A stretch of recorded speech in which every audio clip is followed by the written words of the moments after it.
gimana caranya kalau seumpamanya nih ukuran kelembabannya 70 ya.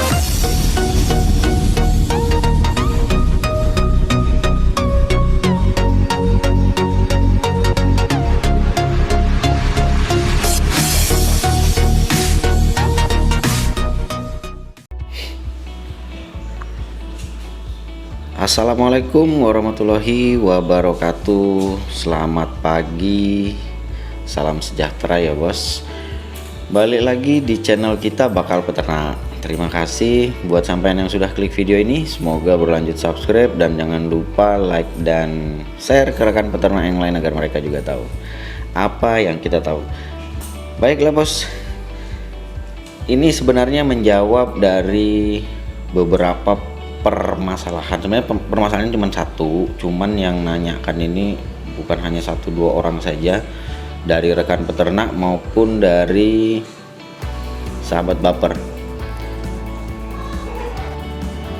Yang inti dari pertanyaannya itu sebenarnya kalau menurut saya ya itu saja sih, dan memang penting dan vital untuk berhasil, yang menentukan berhasil atau tidaknya dari proses inkubasi atau proses pengeraman telur di mesin tetas, terutama yang manual seperti ini ya.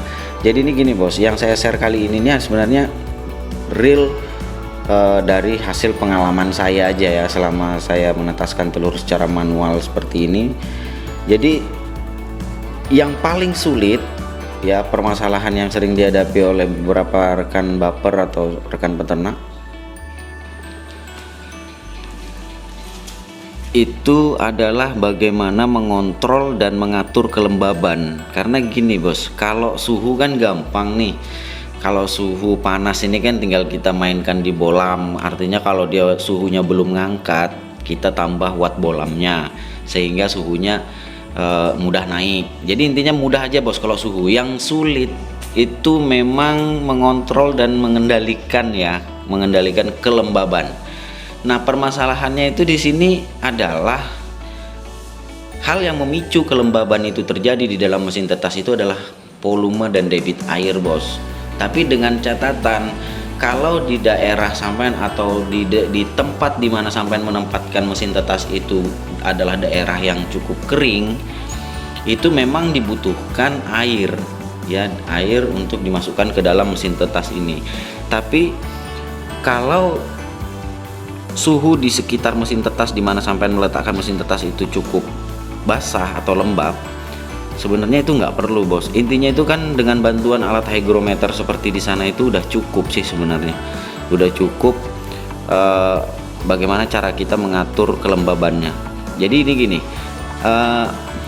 ada yang bilang kelembaban saya terlalu tinggi, jadi seumpamanya dia telur ayam kan batas maksimal dan minimalnya itu 50% dan sampai 60% batas minimal.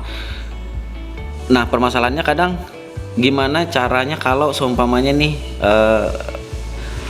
ukuran kelembabannya 70 ya. Jadi hal yang pertama yang perlu dilakukan itu adalah ini bos, buat ventilasi. Itu ini salah satu fungsi dari ventilasi ini. Yang pertama mengeluarkan karbon dioksida dari dalam, kemudian yang kedua tujuannya adalah mengontrol dan mengendalikan kelembaban. Ini fungsi dari ventilasi. Artinya itu gini, kalau seumpamanya kelembabannya itu terlalu tinggi, sampean boleh tambah ya, boleh tambah lubang-lubang ventilasi ini ya. Itu jadi sejauh ini kalau ukuran 80 kali 45 ini saya menggunakannya cuman 3 aja dan alhamdulillah sih lumayan stabil. Itu yang pertama. Kalau kita mau menurunkan kelembaban, pertama pakai ventilasi, kedua kurangi debit air atau kalau perlu nggak usah ada airnya. Nah, apakah nggak masalah kalau umpamanya kita nggak masukkan air di dalam? Intinya itu gini bos, yang kita butuhkan itu bukan airnya, tetapi yang kita butuhkan adalah kelembaban yang dipicu oleh air. Lah kalau seumpamanya nih kelembabannya udah tercukupi walaupun tanpa ada air, ya nggak masalah, nggak ada airnya, jadi nggak akan berpengaruh pada penetasan. Intinya kan yang kita butuhkan itu adalah udara basah atau kelembaban suhu mesin tetas gitu loh, kelembaban mesin tetas di dalam ruangan mesin tetas itu yang kita butuhkan. Terus cara yang kedua tadi, yang pertama ventilasi, kedua air, yang ketiga ini tadi ya suhu kelembabannya 70 ya, 70 karena ini kan telur mentok nih yang sebelah sini, yang sebelah sana itu telur ayam baru sekitar 1 minggu. Apakah bagaimana cara saya mengatur? Padahal nih kebutuhan kelembabannya kan beda nih. Jadi saya ambil tengah-tengah bos. Jadi saya kelembabannya saya buat di 65. Terus gimana nih caranya kalau seumpamanya untuk menaikkan? Nah kalau tadi bagaimana menurunkan kan, menurunkan kelembaban.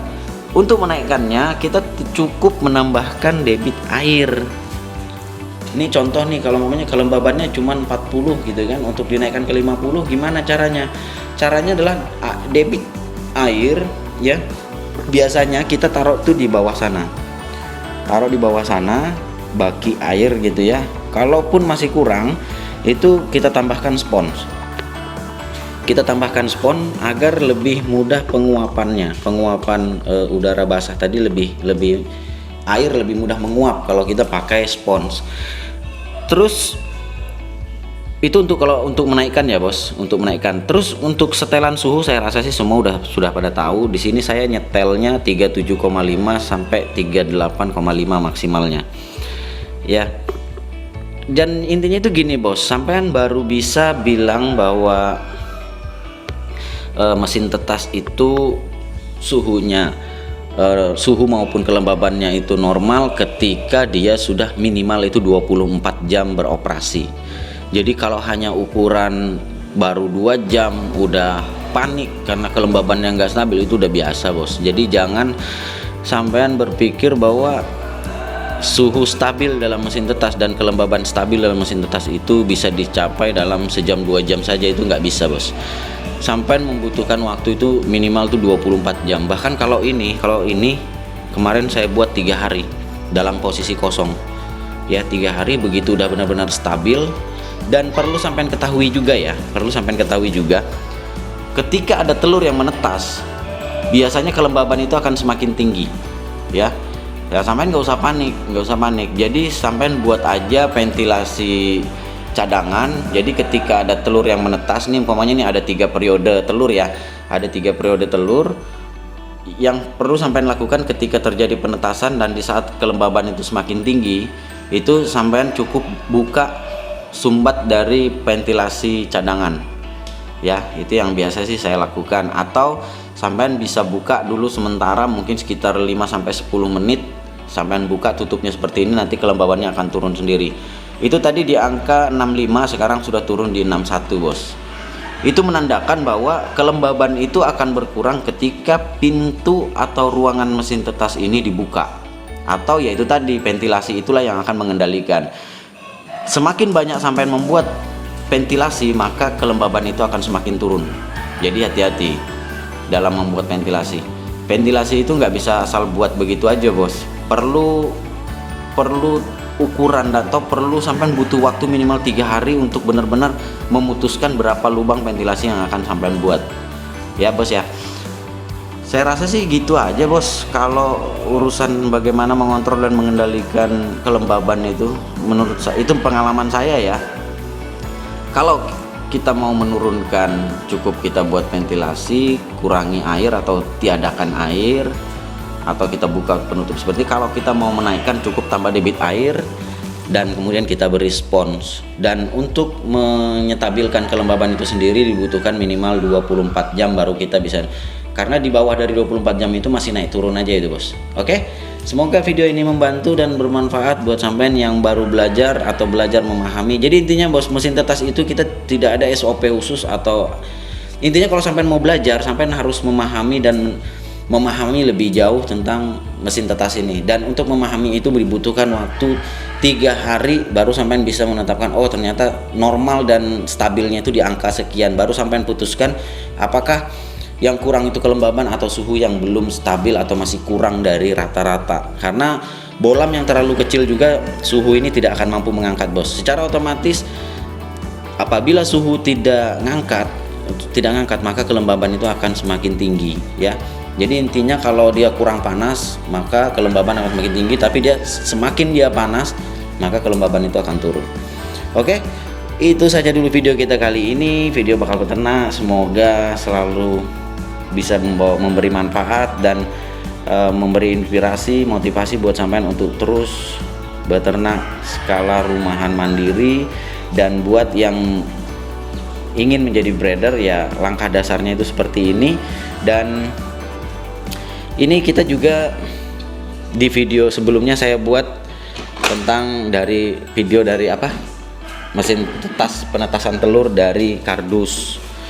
Nah ini sudah masuk 1 minggu bos, itu di dalam ya. Semoga berhasil aja, nanti kita rilis videonya part 2 nya ya. Oke, itu saja dulu, sekian. Assalamualaikum warahmatullahi wabarakatuh. Salam sukses. London to Taiwan, I've been all around the globe trying to protect your soul.